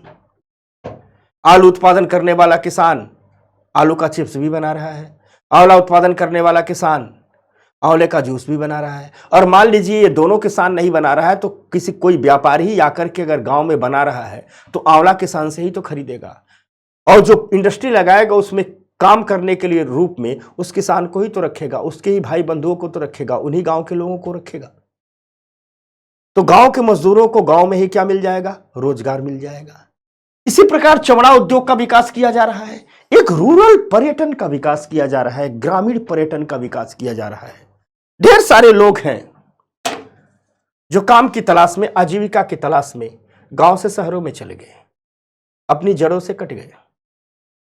लेकिन सुबह से शाम, दिन से रात, सोते जगते वे अपने गांव को बहुत मिस करते हैं, वे अपने गांव के जीवन को बहुत मिस करते हैं। ऐसे लोगों में एक मैं भी हूं। बहुत लंबे समय से दिल्ली शहर में रह रहा हूं, पूरी पढ़ाई लिखाई सब इसी दिल्ली यूनिवर्सिटी में यही सब कुछ हुई, लेकिन आज भी इस शहर में रम नहीं पाया। धान का सीजन चल रहा है, मन रोपनी में ही लगा रहा है। गांव में फोन करके पूछते रहता हूं किसके किसके खेत में धान की रोपाई चल रही है। मन करता है कि बारिश हो तो मैं भी निकल जाऊं धान के खेतों में। ऐसे मेरे जैसे बहुत सारे लोग हैं जो निकलना चाहते हैं, लेकिन ढेर सारी चीजों के कारण निकल नहीं पाते। ऐसे लोगों का एक बड़ा वर्ग तैयार हो गया हो। तो मैंने अपना एग्जांपल दिया, हमारे दिल्ली, मुंबई, चेन्नई, कोलकाता शहरों में बड़ा वर्ग तैयार हो गया। काम की आपाधापी में भले ही अपने गांव नहीं जा पा रहे हैं, लेकिन अगर इन्हें कुछ दिनों के लिए गांव में रहने का विकल्प दे दिया जाए तो गांव में जाएंगे, घूमेंगे, खेत वत देखेंगे, भुट्टा उट्टा खाएंगे, किसी व्यक्ति के यहां रहेंगे। कई देशों ने प्रयोग किया है और पैसा दे करके आएंगे। यानी ग्रामीण टूरिज्म हो सकता है, रूरल टूरिज्म हो सकता है, और यकीन मानिए हो सकता है मैं बता रहा हूं तो आपको यह उतना प्रभावी नहीं लग रहा हो। ग्रामीण टूरिज्म बहुत बड़ा माध्यम बन सकता है। मैं व्यक्तिगत रूप से सैकड़ों ऐसे लोगों को जानता हूं जहां कार्यस्थल में रह रहे 100-200 किलोमीटर दूर पर अगर ग्रामीण टूरिज्म का कोई विकसित कर दिया जाए तो हर सैटरडे संडे पहुंच जाएंगे। और ऐसे वर्क पूरी दुनिया में हो रहा है। कई देश तो इस ग्रामीण टूरिज्म से धनी हो गए, गांव का आर्थिक कायाकल्प कर दिए। अर्थात सरकार ये भी कर रही है, कोशिश ये भी की जा रही है कि जो ग्रामीण अर्थव्यवस्था में विविधीकरण लाया जा रहा है, सिर्फ कई प्रकार की फसलों के उत्पादन का विविधीकरण न रहे, सिर्फ मछली पालन, मुर्गी पालन, बकरी पालन का ही विविधीकरण न रहे, बल्कि अन्य आर्थिक गतिविधियों से, जैसे फूड प्रोसेसिंग से, टूरिज्म से, लेदर सेक्टर से भी गांव की इकोनॉमी को जोड़ा जाए, ताकि गांव गरीबी से बाहर रहे। अगर हम कुछ इस विविधीकरण के एक एक सेक्टर की बात करें, तो बात करते हैं पशुपालन की। भारत में जो कृषि समुदाय है वो मिश्रित फसल पशुधन कृषि प्रणाली का उपयोग करता रहा है, खेती भी करता रहा है, जानवर भी पालता रहा है। इसी को कहते हैं मिश्रित कृषि पशुधन प्रणाली। अकेले अगर पशुधन की बात किया जाए तो 70 मिलियन से अधिक छोटे और सीमांत किसानों को वैकल्पिक आजीविका का विकल्प प्रदान करता है। हर किसान के घर गाय भैंसे हैं और यह पशुधन उसे रोजगार का वैकल्पिक अवसर प्रदान करता है। यह पशुधन उसके लिए आय, खाद्य सुरक्षा, परिवहन, ईंधन और पोषण में स्थिरता को बढ़ाता है। 2 गाय हैं तो उससे इनकम भी हो रही है, खाद्य सुरक्षा भी मिल रही है, अर्थात पर्याप्त पोषण युक्त भोजन भी मिल रहा है, दूध पी रहा है, तो बैल के सहारे परिवहन भी हो जा रहा है, बैलगाड़ी पर बैठ करके ईंधन का भी काम चल रहा है, गाय को गोबर से उपले बनते हैं, साथ साथ उनके बच्चे, बूढ़े, महिलाओं का पोषण भी हो रहा है। देखो हमारे पुराने बूढ़े ताता चाऊ लोग हैं, गाय का खूब दूध पिए, देखो कितने मजबूत हैं। आज के जवानों को उठा के पटक दें। ऐसा क्यों है? वो मजबूत क्यों है? क्योंकि उनको पशुधन के कारण, दूध के कारण, दही के कारण, घी के कारण पोषण की अस्थायी स्थितियां प्राप्त हुई है। तो पशुपालन का महत्व सिर्फ इस बात में ही नहीं है कि किसान को कुछ आय देता है, याद रखिएगा, किसान को खाद्य सुरक्षा भी देता है, परिवहन भी देता है, ईंधन भी देता है और पोषण में स्थिरता को भी देता है। बच्चे, बूढ़े, बुजुर्ग सबको मजबूत बनाता है। अगर पशुधन का ही हिस्सा है dairy sector, NCERT dairy sector के प्रदर्शन का भी एक मूल्यांकन करती है। बड़ा शानदार प्रदर्शन रहा है हमारे डेयरी सेक्टर का, और 1951 से लेकर के 2016 के बीच अगर हम आंकड़ों की बात करें तो तकरीबन हमारा डेयरी उत्पादन 10 गुना बढ़ा है। यानी 1951 में जितना डेयरी प्रोडक्ट का उत्पादन करते थे, 2016 में उसके 10 गुना आ गए। और इसका वजह मुख्य रूप से इसका श्रेय देना चाहिए ऑपरेशन फ्लड को। ऑपरेशन फ्लड भारत में दुग्ध उत्पादन से, डेयरी की गतिविधियों से जुड़ा हुआ है। जैसे कृषि के क्षेत्र में शानदार और स्वर्णिम सफलता हरित क्रांति की है, वैसे ही दुग्ध उत्पादन के क्षेत्र में ऑपरेशन फ्लड का भी एक शानदार और स्वर्णिम योगदान है। यह ऑपरेशन फ्लड एक ऐसा प्रयोग है जिसके तहत किया यह जाता है कि किसान अपने उत्पादित दूध को विभिन्न ग्रेडिंग के अनुसार, गुणवत्ता के अनुसार सहकारी समितियों को सौंप देते हैं। गांव में सहकारी समितियां खुल गई, ऐसे होता है, गांव में सहकारी समितियां खुल गई, अब सारे किसानों का दूध लेंगी। जब किसान दूध देने जाता है तो लोग छोटा सा मशीन रखे होते हैं और वो प्रत्येक दूध को माप करके देखते हैं कि दूध कितनी गुणवत्ता का है। जितनी गुणवत्ता का रहता है उसका उसके हिसाब से रेट देते हैं। जिसने थोड़ा ज्यादा पानी डाल दिया उसको थोड़ा कम रेट देंगे, जिसने कम पानी डाला है उसको मीडियम क्लास का रेट देंगे, जिसने एकदम पानी नहीं डाला है बड़ा रेट देंगे। समझ में आ गई बात?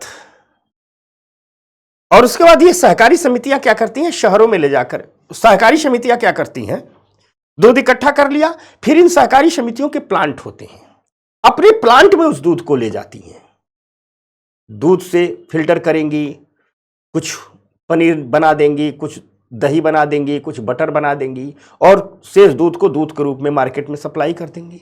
इससे सहकारी समितियां पैसा कमाती हैं, कुछ प्रॉफिट अपने भी पास रखती हैं और किसान को उचित मूल्य दे देती हैं। इससे हुआ क्या कि गांव में जहां जहां यह ऑपरेशन फ्लड गया, और गुजरात में तो इसने क्रांति ही कर दी, जहां जहां ऑपरेशन फ्लड मजबूती से गया, गांव के लोगों को अस्थायी आजीविका का एक विकल्प दे दिया, उन तक पैसे का प्रवाह लेकर के गया, उन तक आय का प्रवाह लेकर के गया। और देखा गया एक तरफ जहां दूध का उत्पादन बढ़ा, दूसरी तरफ गांव के किसानों की, गरीब लोगों की अर्थव्यवस्था बहुत तेजी से बढ़ी और भारत के एक बड़े समूह को गरीबी से बाहर निकालने में, सशक्त करने में इस ऑपरेशन फ्लड की बड़ी भूमिका रही। ठीक। तो ये है ऑपरेशन फ्लड, जिसके माध्यम से डेयरी के माध्यम से, सहकारी समितियों के माध्यम से दूध को शहरों तक सप्लाई किया जाता है और किसानों को उचित मूल्य का आश्वासन दिया जाता है। ठीक। साथ ही साथ आज के दौर में, कुछ दिन पहले तक, 10-20 साल पहले तक तो कृषि क्षेत्र में विविधीकरण के मामले में सिर्फ डेयरी ही आता था। आजकल भारत में, विशेष करके भारत में भी मीट की डिमांड बहुत बढ़ी है। मांसाहारी लोगों की संख्या खूब बढ़ी है। दुनिया में भी मीट की डिमांड बढ़ी है। तो ऐसे जानवरों का पालन भी कृषि के लिए एक आय का स्रोत बन गया है, जो सिर्फ मांस के लिए पाले जाते हैं, जैसे बकरियां, मुर्गियां, ये मीट के लिए ही तो पाली जाती हैं। तो आप देखते होंगे, खुद आंख खोल करके देखिएगा, आज के 10 साल पहले जब आप बच्चे रहोगे तो आपके गांव के आसपास पोल्ट्री फार्म या बकरी फार्म नहीं दिखता होगा, आज दिखता है।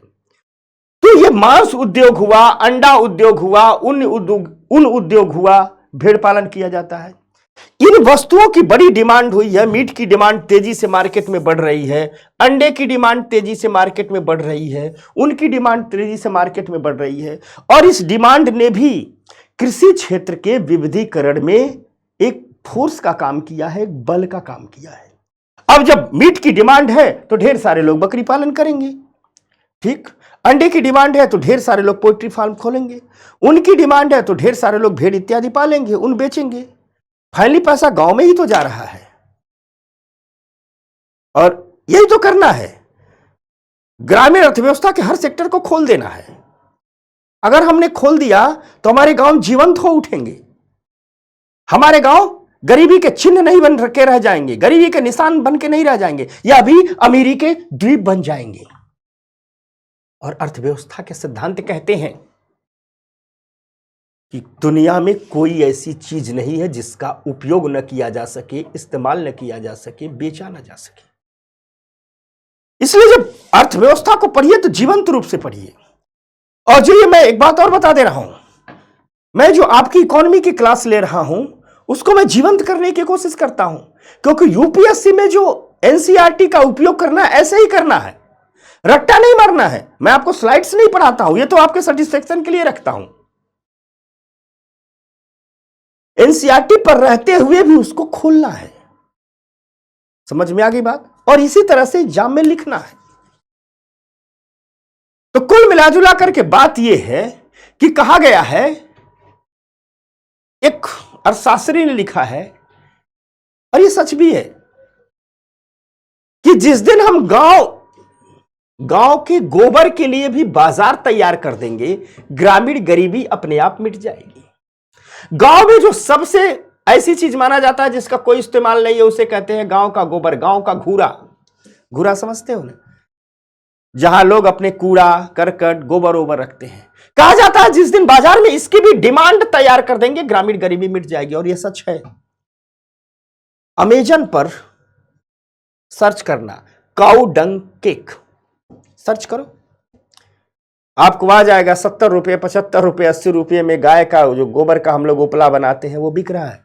2 गो 80 रुपये में बिक रहा है। इसका मतलब अमेजन ने हमारे गांव के उस उपले के लिए मार्केट में डिमांड खड़ी कर दी है, बिक रहा है। आज गांव का जो घूरा है, जहां गोबर कूड़ा करकट रखा जाता है, आज उसकी जैविक खाद के रूप में बड़ी डिमांड हो गई है। ढेर सारे लोग अपने खेतों में सिर्फ अपने ही खाने के लिए फल और सब्जियों का उगा रहे हैं और उस जैविक खाद का उपयोग कर रहे हैं, क्योंकि कैंसर का कहर उन्होंने देख लिया है। ढेर सारे किसान जैविक खेती कर रहे हैं इन्हीं गोबर इत्यादि के खाद का प्रयोग करके, और फल और सब्जियों को महंगे बेच रहे हैं, अमेरिका तक भेज रहे हैं बेचने के लिए। यानी अर्थव्यवस्था में इस बात की संभावनाएं हमेशा थी और आज है कि हमने गांव के गोबर का भी विकल्प ढूंढ लिया, गांव के घूरे का भी विकल्प ढूंढ लिया। बस हमें यही करना है, इस पूरे सिस्टम से उस किसान को जोड़ देना है, गांव के गरीब को जोड़ देना है। तो यकीन कीजिए, भारत की जो सबसे दुखदाई कहानी माइग्रेशन की है, कि गांव में गरीब के यहां जब बच्चा जवान होता है तो उसकी जिंदगी का यही एक ही सपना रहता है कि हम मुंबई जाएंगे कमाने, दिल्ली जाएंगे कमाने, वहां से पैसा लेकर के आएंगे, घर परिवार बसाएंगे, स्थितियां सुधारेंगे। लेकिन ये हो नहीं पाता है। गांव का गरीब शहर में आता है तो एक नई झुग्गी बसा लेता है, क्योंकि यहां भी उसे श्रम का बहुत उचित मूल्य नहीं मिलता है।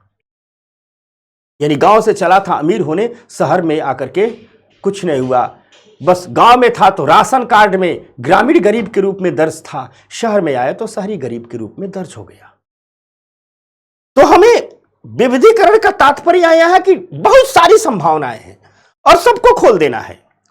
शुरू में सिर्फ खेती में कहा गया कि 2-4 फसलें और उगाओ, फिर कहा गया पशुपालन की ओर और आगे, आज कहा जा रहा मांस अंडे दूध की ओर आओ, आज कहा जा रहा फूड प्रोसेसिंग से जोड़ो, आज कहा रहा ग्रामीण क्षेत्रों को हर्बल मेडिसिन से जोड़ो। अर्थव्यवस्था का एक सेक्टर वो कहता है करे गांव का गोबर गांव का घूरा भी बिकता है, बस अपने किसान को जोड़ लो। अगर ये सब हम कर लेंगे तो हमारी ग्रामीण अर्थव्यवस्था अपने आप सुधर जाएगी, अपने आप बेहतर हो जाएगी। तो ये हमने डेयरी क्षेत्र का उदाहरण से समझाया कि कैसे भारत में एक सशक्त प्रोग्राम चलाया गया ऑपरेशन फ्लड, और इसके माध्यम से भारत का डेयरी सेक्टर भी आगे बढ़ा। अगर मछली पालन की बात की जाए तो मछलियों के लिए बजट में प्रगतिशील वृद्धि हुई है। मत्स्यिकी और जलीय कृषि में नई नई टेक्नोलॉजी आई है और आज मछली पालन ग्रामीण अर्थव्यवस्था में आय सृजन का एक बहुत बड़ा माध्यम बन गया है। भारत सरकार ने प्रधानमंत्री मत्स्य संपदा योजना भी शुरू की है। प्रधानमंत्री मत्स्य संपदा योजना भी शुरू की है। कौन सी योजना शुरू की है? प्रधानमंत्री मत्स्य संपदा योजना।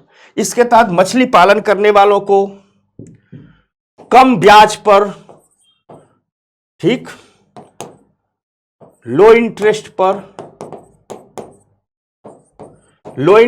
लोन भी दिया जा रहा है। दूसरी चीज, मछली पैकिंग इंडस्ट्री को, मछली की पैकिंग भी तो करना है, पैकिंग इंडस्ट्री को गांव में लाया जा रहा है। मछली में भी फूड प्रोसेसिंग लाया जा रहा है। कुछ मछलियों को सूखा उखा दिया जा रहा है, डिब्बा बंद किया जा रहा है। मछलियों के साथ झींगा उत्पादन पर जोर दिया जा रहा है, क्योंकि भारत के जो फ्रेश वाटर झींगे होते हैं उनकी दुनिया के बाजारों में बड़ी मांग होती है। तो मछली पालन पर भी काफी जोर दिया जा रहा है और यह भी ग्रामीण अर्थव्यवस्था का एक प्रमुख क्षेत्र बनता जा रहा है। आंकड़े हमारे पास 2012 के हैं, एनसीईआरटी देती है और कहती है कि अगर हम देखें कि अंतर्देशीय और समुद्री स्रोतों से क्रमशः मूल्य के संदर्भ में मछली उत्पादन 65 और 35% है। यानी जो हमारे पास अंतर्देशीय स्रोत है, यानी तालाब नदियों से जो मछली पकड़ते हैं, अगर मूल्य के स्रोत में देखा जाए कितने के बिकते हैं, तो जो टोटल मछली बिकती है उसमें 65% ये नदी तालाब वाले हैं, 35% समुद्री मछली है। भारत में पश्चिम बंगाल, आंध्र प्रदेश, केरल, गुजरात, महाराष्ट्र और तमिलनाडु प्रमुख मछली उत्पादक राज्य हैं। ठीक, मत्स्य पालन में लगे लोगों के सामने गरीबी, बेरोजगारी, कम प्रति व्यक्ति आय जैसी समस्याएं हैं। विपणन के लिए यानी मछली के उत्पादन के बाद बेचने के लिए कार्यशील पूंजी की अभाव है। इसलिए सरकार ने इन सभी समस्याओं का एक समाधान किया है। सरकार ने कई ऐसी सहकारी समितियां बनाई है जो मछुआरों के लिए काम करती हैं, यानी मछली पालन करने वालों के लिए काम करती हैं। कई ऐसे स्वयं सहायता समूह बनाए गए हैं जिसमें मछली पालन करने वाले लोगों की महिलाओं को शामिल किया गया है। ये समितियां भी मछली पालन करने वाले लोगों को, मछुआरों को लोन देते रही हैं। ये सेल्फ हेल्प ग्रुप के माध्यम से इनको लोन दिया जा रहा है और मछली के व्यवसाय में इनको तेजी से आगे बढ़ा रहा है। साथ साथ हमने जिक्र किया प्रधानमंत्री मत्स्य संपदा योजना भी हाल में चल रही है, कोरोना के समय से शुरू किया गया था। यह भी तेजी से भारत में मछली पालन के क्षेत्र में इंफ्रास्ट्रक्चर का विकास कर रही है और उम्मीद की जा रही है कि मछली पालन ग्रामीण विकास का एक बड़ा आयाम बनकर के उभरेगा। लेकिन जब बात करते हैं गांव के विकास की, तो बागवानी के बगैर यह कहानी अधूरी रह जाती है। अगर हम बागवानी की चर्चा करें, हॉर्टिकल्चर की चर्चा करें, तो बागवानी में फल आता है, सब्जियां आती हैं, कंद फसल आता है, फूल आती है, औषधि और सुगंधित पौधे आते हैं, मसाले आते हैं, रोपड़ फसलें सब शामिल है। भारत में खूब है क्योंकि भारत में मिट्टी और जलवायु की व्यापक विविधता है। तो अलग अलग मिट्टी में, अलग अलग जलवायु में अलग अलग प्रकार के फूल हैं, फल हैं, मसाले हैं। 12 सीजन में देखते हो एक फल जाता है, जामुन गई, आम आ गया, आम चला जाएगा, कुछ और आ जाएगा, आते ही रहते हैं। तो हमारे पास प्राकृतिक रूप से मिट्टी की इतनी विविधता है, मौसम की इतनी विविधता है कि हम बागवानी में बहुत कुछ कर सकते हैं और बागवानी सीधे गांव से ही तो जुड़ी हो रही है। अगर हम बागवानी फसलें की बात करें ठीक, तो ये बागवानी फसलें रोजगार संबंधी चिंताओं को तो दूर करती ही करती हैं, साथ साथ भोजन और पोषण प्रदान करने में भी महत्वपूर्ण भूमिका निभाती हैं। बागवानी क्षेत्र का अगर देखा जाए तो कृषि उत्पादन के मूल्य का लगभग 1/3 और भारत के सकल घरेलू उत्पाद का 6%, 6%, यानी हमारे जीडीपी का 6% कहां से आता है? बागवानी से ही आता है। भारत कई मामलों में विश्व में अग्रणी है, वैश्विक नेता के रूप में उभरा है। अगर हम बात करें आम की, ये तो फलों का राजा ही, आप लोगों को भी पसंद होगा, आम की, केला की, नारियल की, काजू की और कई मसाले की, तो भारत इसमें एक विश्व नेता के रूप में उभरा है। फलों और सब्जियों के मामले में आज भारत दूसरा सबसे बड़ा उत्पादक है। बागवानी में लगे किसानों की आर्थिक स्थितियों में सुधार भी आया है। ठीक, ग्रामीण क्षेत्रों में बागवानी महिलाओं के लिए तो वरदान है, महिलाओं के रोजगार के लिए वरदान है। इसलिए ग्रामीण क्षेत्रों में महिलाओं के लिए फूलों की कटाई, नर्सरी रखरखाव, संकर बीज का उत्पादन, टिश्यू कल्चर, फलों और फूलों का प्रसार, ठीक, खाद्य प्रसंस्करण, खाद्य प्रसंस्करण मतलब जो फल को प्रेशराइज किया जाता है, फल की पैकिंग बेहतर कर दी जाए, फल को जूस में बेहतर तब्दील कर दिया जाए, फूलों की कटाई बेहतर कर दी जाए, फूलों की पैकिंग बेहतर कर दी जाए। ये सब वो क्षेत्र हैं जो महिलाओं को ढेर सारा रोजगार देते हैं।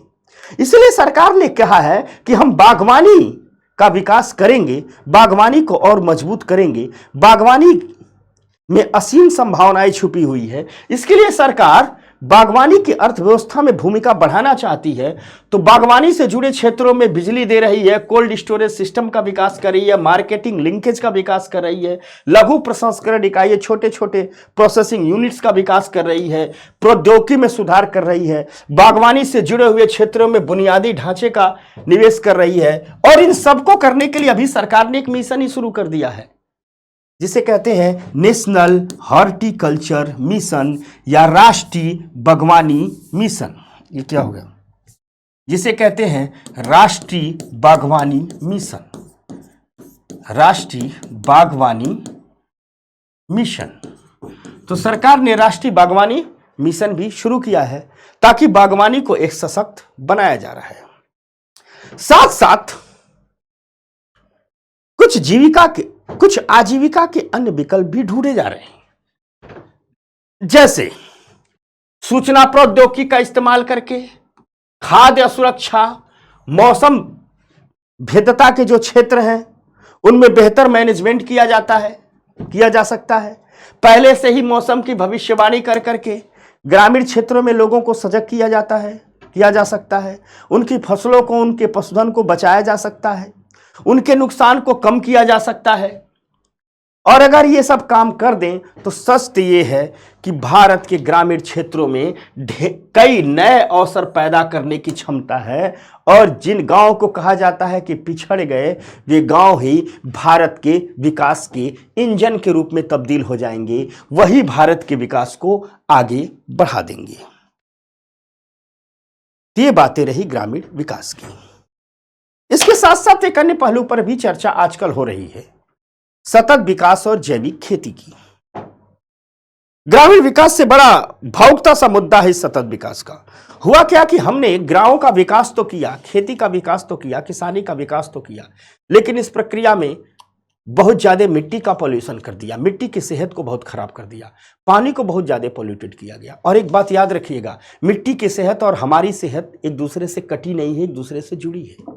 मिट्टी की सेहत के खराब होने का जो पहला प्रभाव यह पड़ा कि हमारे मिट्टी की एक तरफ उत्पादन क्षमता कम हो गई, दूसरी तरफ हमारी मिट्टी की पोषण क्षमता कम हो गई। यानी जितना अनाजों में पोषक तत्व होते थे अब नहीं हो रहे हैं। साथ साथ इसके कारण कई बीमारियां उत्पन्न होने लगी है। तो बात यह हुई कि हम विकास के किस मॉडल को चुने ताकि ग्रामीण संसाधनों का सतत विकास हो, हम अपने जल जंगल जमीन को सुरक्षित रख सके, साथ साथ हम अपने खेती किसानी के स्वास्थ्य को सुरक्षित रखते हुए खेत और किसानी से जुड़े लोगों को भी स्वास्थ्य को सुरक्षित रख सके। इसके अलावा पूरी दुनिया में एक नया मार्केट बन रहा है जो जैविक उत्पादों की बड़ी डिमांड कर रहा है। पूरी दुनिया में ढेर सारे लोग चाहिए जिन्हें ऐसे फल चाहिए, ऐसी सब्जियां चाहिए, जैसे ऐसे अनाज चाहिए जिसमें केमिकल फर्टिलाइजर का उपयोग न किया गया हो, और इसकी किसी भी कीमत को चुकाने के लिए वो तैयार है। तो आर्थिक रूप से भी, पर्यावरणीय रूप से भी, स्वास्थ्य के रूप से भी, सतत विकास के मापदंडों के रूप से भी जैविक खेती एक बहुत बड़ा मुद्दा बनकर के हमारे सामने आ गई है। तो आइए चर्चा करते हैं जैविक खेती पर। रासायनिक उर्वरक और जहरीले कीटनाशक जल स्रोतों को प्रदूषित कर रहे हैं। सारी बातें हमने समझा दिया, बस एनसीईआरटी की लाइन पढ़ के अब आपको बताऊंगा। मिट्टी, पशुधन और प्राकृतिक परिस्थिति तंत्र को नुकसान पहुंचा रहे हैं। इन्हीं के विकल्प के रूप में जैविक खेती की एक पूरी प्रणाली हमारे सामने आई है। दक्षिण में एक व्यक्ति हुए सुभाष पालेकर, उन्होंने तो इसके लिए जीवन ही लगा दिया। जब आपको टेक्स्ट बुक पढ़ाऊंगा तो मैं उनकी, सुभाष पालेकर की कहानी भी सुनाऊंगा। एक आंदोलन सा छेड़ दिया जैविक खेती को बढ़ावा देने के लिए। आज तो भारत सरकार खुद जैविक खेती के मामले में ढेर सारी पहल कर रही है। तो आखिर इस जैविक खेती के लाभ क्या हैं, एक बार हमें देखने होंगे। अगर हम बात करें जैविक खेती की, तो स्थानीय रूप से उत्पादित सस्ते जैविक आदानों के साथ महंगे कृषि आदानों का विकल्प है। जहां यह शब्द आता है कृषि आदान, इसको अंग्रेजी में कहते हैं एग्री इनपुट। एग्री इनपुट, कृषि आदान, एग्री इनपुट का मतलब होता है कि खेती में किन किन चीजों का इस्तेमाल किया जाता है, अर्थात खेती में जिस कीटनाशक का उपयोग किया जाता है, जिस फर्टिलाइजर का उपयोग किया जाता है, सब जिन उच्च किस्म के बीजों का उपयोग किया जाता है, सब एग्री इनपुट में आते हैं। है क्या कि जितने भी आज हमारे सामने एग्री इनपुट है, कृषि आदान, वे बहुत महंगे हैं। हमारे केमिकल फर्टिलाइजर बहुत महंगे हैं, हमारे कीटनाशक बहुत महंगे हैं, हमारे नए किस्म के बीज बहुत महंगे हैं। वही जैविक खेती में क्या किया जाता है कि कुछ भी इनपुट बाहर का डाला ही नहीं जाता है। जैविक खेती में क्या किया जाता है, जैविक इनपुट का इस्तेमाल किया जाता है, बायो इनपुट का इस्तेमाल किया जाता है। इसका मतलब घर का ही, गांव का ही बीज, किसान का अपना बीज का इस्तेमाल किया जाता है। गोबर की खादों का इस्तेमाल किया जाता है, जिसे हम जैविक खाद कहते हैं। केचुए से बनी हुई खादों का इस्तेमाल किया जाता है। ये सब चीजें होती बड़ी सस्ती हैं, यानी एक प्रकार से छोटे किसानों के लिए वरदान हो सकती है, क्योंकि जो छोटा किसान है, जीवन निर्वाह की जो खेती कर रहा है, वो मार्केट में इन चीजों को खरीद ही नहीं सकता है। तो खेती में एक सस्ता विकल्प भी आ गई है जैविक खेती की। कम निवेश कीजिए, बढ़िया से खेती कीजिए, स्वस्थ खाना पीना खाइए। इसके अलावा जैविक फसलों की बड़ी मांग बढ़ती जा रही है, तो निर्यात के माध्यम से आय भी कमा लिए, कुछ कमाई भी कर लीजिए, बढ़िया कीमत मिल रही है। आप केमिकल फर्टिलाइजर उपयोग करके 50 रुपए किलो भिंडी बिक रहे हैं, तो आप जैविक खाद का इस्तेमाल करके भिंडी उपाइए, विपणन चैनल चलो, 500 रुपए किलो के लिए लोग खरीदने के तैयार हैं। आय भी है, निवेश भी सस्ता है, रासायनिक खेती की तुलना में बेहतर पोषण मूल्य है, यानी बेहतर पोषण भी प्राप्त होता है। यह उपज कीटनाशक मुक्त है, पर्यावरण की दृष्टि से अस्थायी तरीके से उत्पादित है, कैंसर से भी मुक्त करती है। आज लोगों को जो दुनिया भर का कैंसर है, उसका कारण हम जो अनाज खा रहे हैं, फल फूल सब्जियां खा रहे हैं, सब कीटनाशक ही खा रहे हैं। तो पर्यावरण को भी नुकसान नहीं करती है, भूमि की भी सेहत को बनाए रखती है, जल स्रोतों की भी सेहत को बनाए रखती है। कुल मिलाजुला करके जीवन और उससे जुड़े जितने भी कंपोनेंट हैं, जल, जमीन, जीवन, इन तीनों की स्थितियों को ठीक ठाक करती है जैविक खेती। जैविक खेती के लाभ है, लेकिन जैविक खेती के भारतीय संदर्भ में कुछ सीमाएं भी हैं। जैसे नई तकनीकी अपनाने के लिए जागरूकता और इच्छा का अभाव है, अपर्याप्त बुनियादी ढांचा है। जैविक केचुओं की खाद कैसे बनेगी, गोबर की खाद बनाने का बुनियादी ढांचा अपर्याप्त है। उत्पादों के विपणन की समस्या है, क्योंकि हम कह तो रहे हैं कि मार्केट में डिमांड है, लेकिन इस डिमांड को किसान फुलफिल कैसे करेगा भाई? बात है कि नहीं है? गांव का किसान कैसे ऐसे लोगों से जुड़ेगा जो जैविक उत्पादों का पेमेंट करते हैं, चाहते हैं, नहीं जुड़ पा रहा है, विपणन की समस्या है। साथ साथ प्रारंभिक वर्षों में जैविक खेती से जो उपज होती है, आधुनिक खेती से कम होती है, उपज कम होती है। छोटे और सीमांत किसानों को बड़े पैमाने पर उत्पादन के अनुकूल होने में कठिनाई हो सकती है। एक तो छोटा किसान है, उत्पादन भी कम हो जाएगा, पता चला उसकी जरूरतें नहीं पूरी हो पा रही है।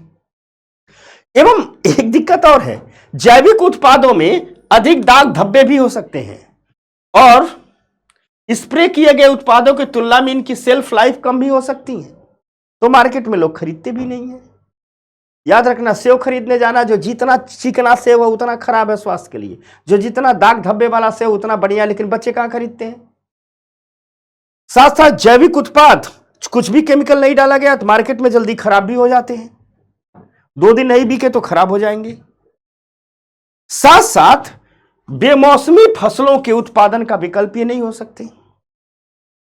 टमाटर 12 महीने मिलता है, वर्तमान में मिलता है ना, लेकिन जब जैविक विधि से टमाटर उत्पादित करेंगे तो सिर्फ टमाटर के सीजन में ही मिलेगा।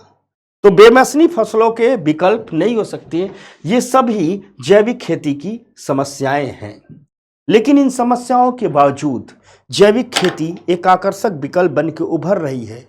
अगर हमने गांव में एक बेहतर इंफ्रा का विकास कर दिया, गांव के किसान को एक डिस्ट्रीब्यूशन चैनल दे दिया कि हमारे गांव का किसान दंतेवाड़ा, गोरखपुर, बिहार, भागलपुर, मध्य प्रदेश का किसान भिंडी, तुरई, गोभी, टमाटर उगाए, लंदन तक हम बेच दें, जैसा चाइना कर भी रहा है, और नहीं लंदन तक बेचे तो हमने दिल्ली, मुंबई, चेन्नई, कोलकाता तक बेच दें, तो जैविक खेती भारत में स्वास्थ्य और किसानों की आय दोनों को बेहतर करने का एक बड़ा माध्यम हो सकती है। इस प्रकार दोस्तों, हमने ग्रामीण विकास के हर आयामों को जहां जहां एनसीईआरटी पहुंचती है उन्हें छूने की कोशिश की। हमने आपको समझाने की कोशिश की कि गांव सिर्फ एक जमीन का टुकड़ा नहीं है, वह एक जीवंत इकाई है, और जिसे हम ग्रामीण विकास कहते हैं वह तभी संभव है जब उस जीवंत इकाई के हर पहलुओं को छुआ जाए, हर पहलुओं पर काम किया जाए, तभी ग्रामीण विकास होगा और तभी भारत का विकास होगा। क्योंकि बगैर विकसित ग्रामों की हम विकसित भारत की, बगैर मजबूत गांवों के हम मजबूत गांव भारत की कल्पना नहीं कर सकते हैं। इसीलिए ग्रामीण विकास पर बात करते हुए, खेती किसानी पर बात करते हुए, हमारे पूर्व राष्ट्रपति भारत रत्न स्वर्गीय श्री डॉक्टर एपीजे अब्दुल कलाम ने एक बार कहा था कि यदि किसानों के हाथ कमजोर पड़ गए तो तपस्वियों का तप भी बेकार चला जाएगा। इसलिए तपस्वियों के तप को सार्थक करना है तो किसान के हाथ को मजबूत करना होगा, क्योंकि खेती सिर्फ रोटी और कपड़े का उत्पादन नहीं है, खेती पूरी की पूरी सभ्यता का, पूरी की पूरी संस्कृति का, पूरी की पूरी संस्थाओं की एक आधारशिला है। तो उम्मीद है खेती किसानी ग्रामीण विकास समझ में आया होगा। मिलेंगे नेक्स्ट वीक नेक्स्ट चैप्टर के साथ, तब तक के लिए जय हिंद, नमस्कार।